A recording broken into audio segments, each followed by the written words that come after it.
noches, bienvenidos a 52 Minutos.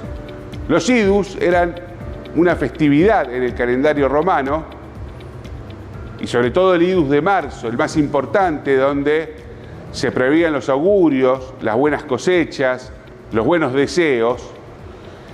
Y hubo uno en particular, 44 años antes de Cristo, un 15 de marzo, cuando asesinan ese día a Julio César, y a partir de ahí hay un cambio entre la República Romana, se transforma en Imperio Romano, y después de ese imperio viene la decadencia. Ese 15 de marzo está fijado en la literatura por Shakespeare, cuando pone una frase que dice: cuidáis de los idus de marzo. Porque Julio César, advertido de que podía sufrir un atentado, lo ningunea, no le cree a quien le advierte, un brujo le advierte que corría peligro, y le dice, cuando lo encuentra Julio César en la calle, le dice: ya han empezado el idus de marzo y estoy aquí, no pasó nada. Y le dice esta persona: todavía no ha terminado. Efectivamente, ese día Julio César encuentra la muerte. Esto es una metáfora, porque empezaron a sonar esos idus de marzo, esas advertencias que la política empieza a mostrar de forma cada vez más acelerada. Vamos a ver algunas fotos. La primera foto es esta: la Catedral Metropolitana, Ciudad de Buenos Aires, abierta con tablones, dándole de comer a la gente pobre. Vaya mensajes si los hay en medio de las tensiones entre la Iglesia y Javier Milei, que viene diciendo que la justicia social es una aberración y que, si bien en algún momento ha pedido alguna disculpa, sostiene esa línea filosófica en su accionar, en su política, en su forma de entender el poder. Vamos a ver otra imagen. ¿Qué es lo que pasó en la Cámara de Diputados esta semana? Donde la oposición, Unión por la Patria, el peronismo, con radicales y con gente de otras bancadas que son opositoras pero dialoguistas, consiguieron aprobar una nueva fórmula jubilatoria que fue defenestrada por Javier Milei, por supuesto, porque le pone en jaque la macro, le pone en jaque la planilla Excel, donde pretende mostrar déficit cero.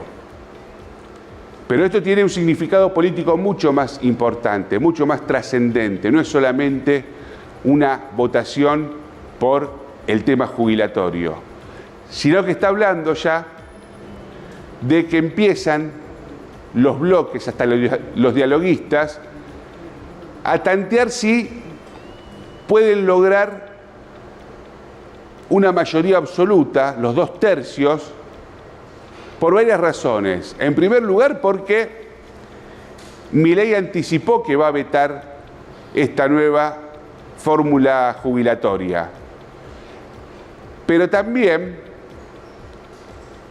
ese veto tiene que volver a las cámaras, y si juntan esta mayoría especial, se tumba ese veto y queda firme esa propuesta desde el Congreso Nacional, que debe ser una de las primeras veces en la historia legislativa de nuestro país que viene una propuesta, se aprueba y sortea un veto presidencial del lado de la oposición, un hecho inédito. Bueno, como es un hecho inédito también que tengamos un presidente anarcocapitalista. Lo cierto es que en estos tiempos de extrañezas, Esto plantea también una advertencia para el presidente. Esto plantea que si hay voluntad y si las cosas no cambian y si la cuestión y si los vínculos políticos no se modifican y no hay diálogo, esos 2/3 no solo pueden servir para dar vuelta un veto presidencial, pueden servir también para ir hacia un juicio político. Eso es lo que están viendo entre líneas quienes analizan a la política de forma aguda.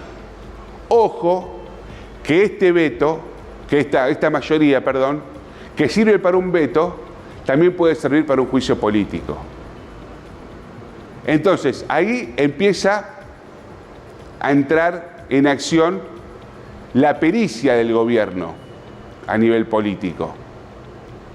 Porque conocemos que hay bloques dialoguistas. El problema es que no hay nadie que se siente a dialogar. Al contrario, esta semana, por ejemplo, por esta cuestión en esta discusión, el presidente le sacudió con toda a Miguel Ángel Pichetto. Digo, a ver, no conviene, cualquier manual de política, tirarse con la violencia con la que se tiró contra uno de los principales aliados que le permitió, en definitiva, tener media sanción de la ley Bases. Porque recordemos que el bloque de la Libertad Avanza, que apenas tiene 30 diputados, que encima esos diputados no están en una convivencia muy armónica y que no tienen un liderazgo legislativo que les permita negociar y avanzar y buscar los consensos para lograr esa ley Bases, esa tarea se la terminó haciendo Pichetto, se la terminó haciendo Cristian Ritondo del PRO, se la terminó haciendo los Penato. Así todo, Milei le da la espalda a esos acuerdos fundamentales, necesarios cuando uno está en minoría parlamentaria y cuando no también, y decide atacarlo por declaraciones que hizo en la Cámara. Entonces esas desinteligencias empezaron a agotar la paciencia de los legisladores. Esto lo dicen fuentes de la Libertad Avanza, fuentes del PRO y fuentes del radicalismo, que son los principales aliados que tiene el oficialismo. Y en ese agotamiento de la paciencia, ¡pum!, sacan esta nueva fórmula y muestran a la sociedad esta mayoría absoluta, y a eso se le suma una entrevista que dio Monzó, muy interesante, con Ernesto Tenenbaum, y que allí sostiene esta necesidad de acuerdos amplios entre radicales, el PRO, el peronismo, ir hacia un lugar, una propuesta moderada, que es lo que requiere la sociedad. Ahora, ¿qué pasa en estas advertencias que le hacen a Milei, que se supone que como es presidente de la República, tiene que saber advertir cuáles son esos mensajes que le dicen, ojo, que estamos yendo por mal camino?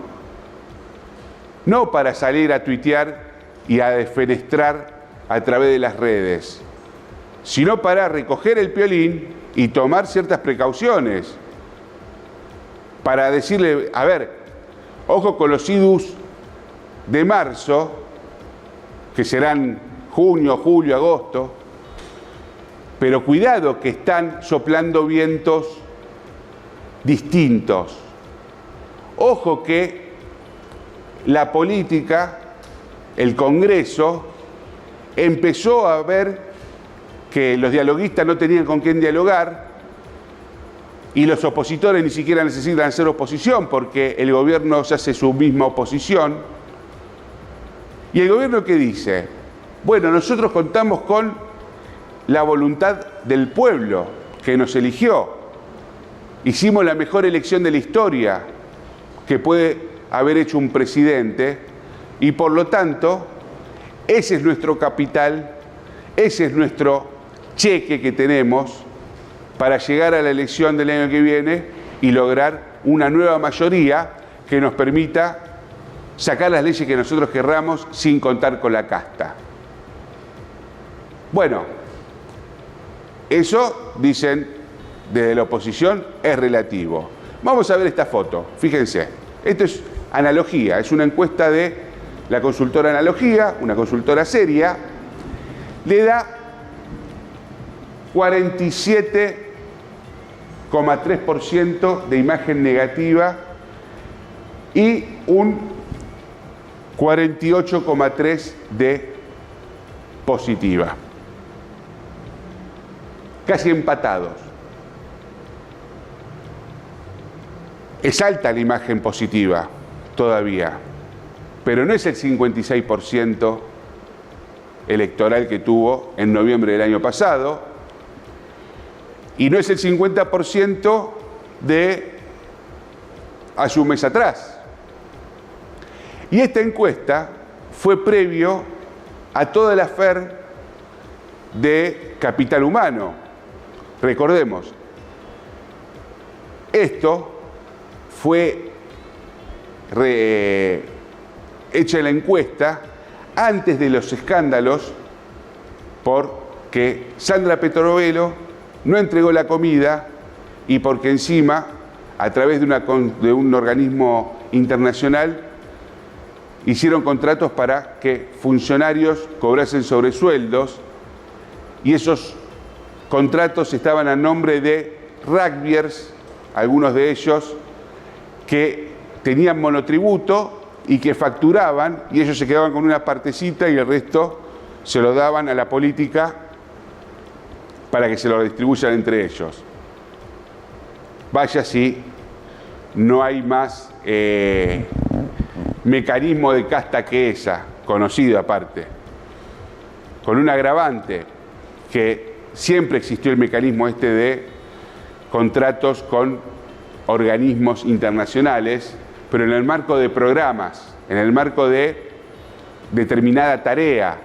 Bueno, fueron tan desprolijos y tan amateur que ni siquiera presentaron los programas, sino que terminó siendo por la compra de alimentos, cosa que un organismo, salvo que sea, no sé,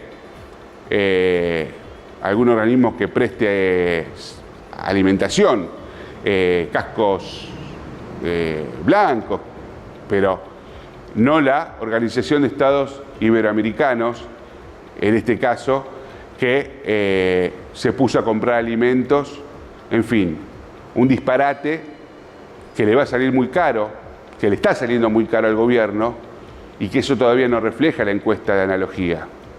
Lo vamos a ver en unos días, en unas semanas, cómo repercute esta causa que encima tuvo un desencadenamiento de distintos sucesos que fueron opacando cada vez más, primero, la pericia del gobierno y segundo, esta cuestión de manos transparentes y de que se suele hacer desde la antipolítica de manos limpias, cuando en verdad uno empieza a rascar un poco, son las prácticas, no solo viejas prácticas, sino también hechas de forma burda.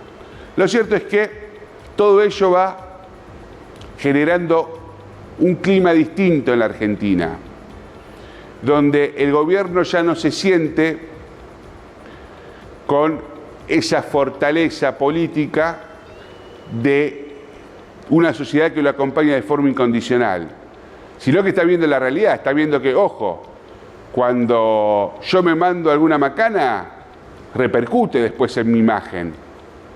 No importa si el presidente es el líder universal, galáctico, de los liberales del universo. le importa 3 chorizos a la gente.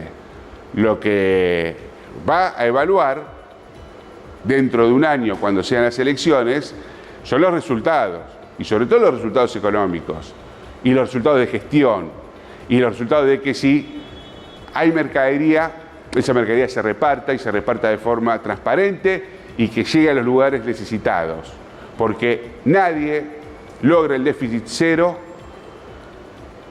no comprando leche. Lo que lográs es teniendo a la población en condiciones infrahumanas. Porque aquí viene el otro problema. ¿Cuál es? La ideología del gobierno. Milei se cansó de decir y de repetir que no solo la justicia social es una aberración, sino que también el Estado no tiene por qué repartir alimentos a los más necesitados. Y lo dijo hace muy poco. Dijo que el que se está por morir de hambre, algo va a hacer, es su iniciativa individual para evitar que se muera de hambre, porque así funciona. Bueno, ojo los idus de marzo, ojo las advertencias, ojo que puede hacer alguien que no tiene para comer. Y eso la política lo está viendo. Y eso la política, aún los dialoguistas que dicen que no tienen con quién dialogar, están empezando a mostrar otro clima en el Congreso. Y le agrego otra advertencia más. En el Senado, ¿qué dijeron los senadores? Y esta es la frutilla del postre de toda esta novela legislativa y política que se está dando por esta semana en la Argentina. No aprobamos la ley base si el presidente avanza con el veto a la nueva ley jubilatoria, a la nueva fórmula jubilatoria.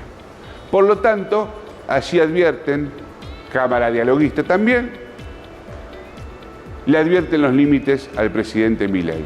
Estaremos observando a ver qué hace Milei, estaremos observando cómo resuelven todo este escándalo que cada vez se hace más opaco, el capital humano, y veremos si esas advertencias son escuchadas y la Argentina empieza a entrar en una nueva etapa, a 6 meses de gobierno, donde prevalezca más el diálogo, prevalezca la conversación y prevalezca sentarse en una mesa y negociar. Que eso no significa bajar las banderas, eso no significa corrupción, eso no significa casta. Eso lo que es el funcionamiento normal de cualquier democracia.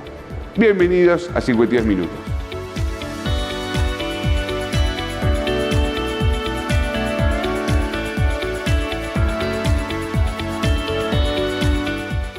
MSR Puerto Norte.